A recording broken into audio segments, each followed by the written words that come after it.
आषाढ़ मास में शुक्ल पक्ष की प्रतिपदा तिथि के दिन गुप्त नवरात्रि की शुरुआत होती है।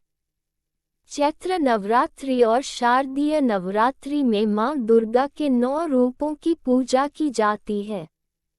वहीं गुप्त नवरात्रि में देवी की 10 महाविद्याओं की साधना की जाती है। इस दौरान तांत्रिक, अघोरी तंत्र मंत्र और सिद्धि प्राप्त करते हैं। ऐसे में गुप्त नवरात्रि का महत्व बहुत विशेष होता है। इस दौरान देवी की साधना करने से मनोकामनाएं पूर्ण हो सकती है। आइए विस्तार से जानें गुप्त नवरात्रि शुरू होने की तिथि, नियम और महत्व। आषाढ़ मास 12 जून गुरुवार से आरंभ हो चुका है।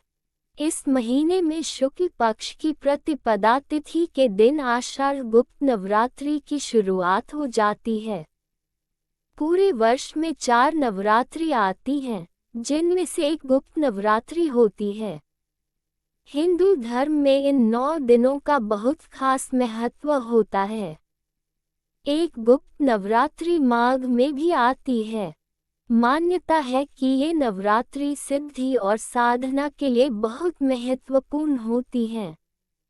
साथ ही तंत्र मंत्र के साधक की इन दिनों में विशेष रूप से साधना रखते हैं। गुप्त नवरात्रि लोगों के बीच ज्यादा प्रचलित नहीं है, जिसके पीछे का कारण यही है कि इसमें तंत्र मंत्र के साधक ज्यादा साधना रखते हैं। माना जाता है कि इस दौरान मां दुर्गा और उनकी 10 महाविद्याओं की पूजा करने से व्यक्ति को विशेष फल की प्राप्ति हो सकती है। ऐसे में आइए विस्तार से जानते हैं आषाढ़ मास की गुप्त नवरात्रि शुरुआत कब से होगी और इससे जुड़े जरूरी नियम। इस साल आषाढ़ मास की गुप्त नवरात्रि 26 जून से शुरू हो रही है और इसका समापन 4 जुलाई को होगा। यानी इस बार गुप्त नवरात्रि पूरे 9 दिनों तक रहेगी। गुप्त नवरात्रि के लिए घट स्थापना का शुभ मुहूर्त ध्रुव योग और आर्द्रा नक्षत्र में रहेगा। वहीं 3 जुलाई के दिन दुर्गा अष्टमी मनाई जाएगी और नवमी तिथि का समापन शाम के समय 4:32 पर होगा। 26 जून गुरुवार को सूर्योदय के पूर्व से ही प्रतिपदा तिथि शुरू हो जाएगी। 26 जून को दोपहर के समय 1:25 पर इसका समापन होगा। हिंदू पंचांग के अनुसार घट स्थापना का शुभ मुहूर्त 26 जून को सुबह 05:25 से लेकर सुबह 06:58 तक रहेगा। वहीं अभिजीत मुहूर्त सुबह 11:56 से लेकर दोपहर 12:52 तक रहेगा। इस दौरान भी आप घट स्थापना कर सकते हैं। चलिए मित्रों, अब जानते हैं घट स्थापना विधि के बारे में विस्तार से।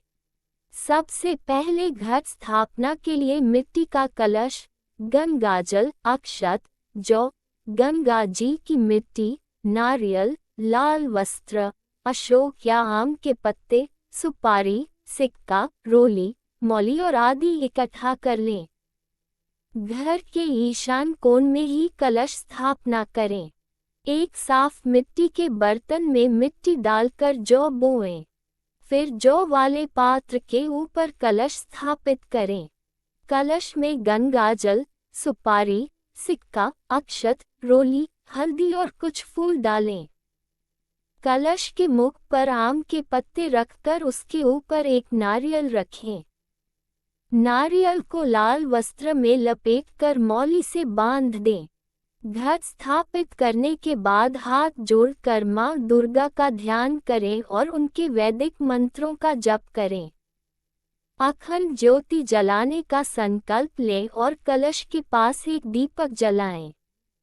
दुर्गा सप्तशती का पाठ प्रतिदिन करें। देवी को हलवा, चने और बताशी का भोग लगाएं। अंत में कपूर से आरती करें।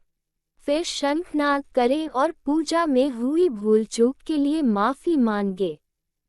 माना जाता है कि भूलकर भी गुप्त नवरात्रि में तामसिक भोजन जैसे मांस, प्याज, लहसुन आदि का सेवन नहीं करना चाहिए। साथ ही इस अवधि के दौरान मदिरा से भी दूरी बनाकर रखनी चाहिए और किसी भी प्रकार के क्रोध व विवाद में नहीं पड़ना चाहिए। गुप्त नवरात्रि में बाल और नाखून काटने भी वर्जित माना जाता है। ऐसे में इन दिनों में गलती से भी ये दो कार्य नहीं करने चाहिए। ऐसा करने से व्यक्ति को अशुभ परिणाम प्राप्त हो सकते हैं। मान्यता है कि गुप्त नवरात्रि में भूलकर भी चमड़े से बनी चीजों का इस्तेमाल नहीं करना चाहिए। साथ ही इससे बनी चीजों को धारण भी नहीं करना चाहिए। ऐसा करने से पूजा का पूर्ण फल प्राप्त नहीं होता है।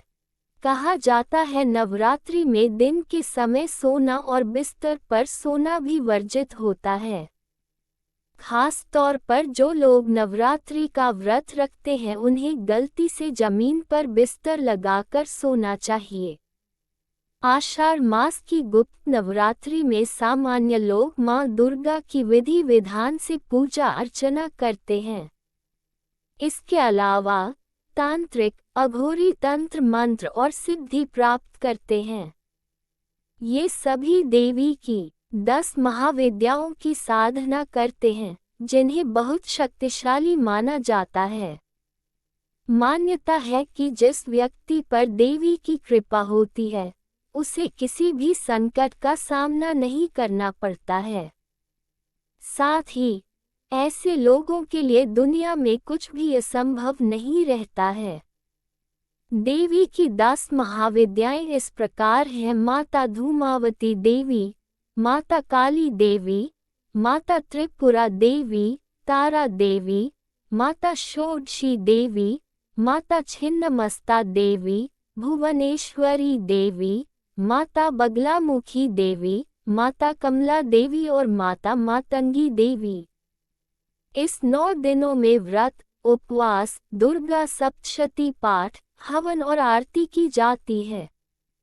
कई साधक विशेष तांत्रिक विधियों से देवी की उपासना करते हैं।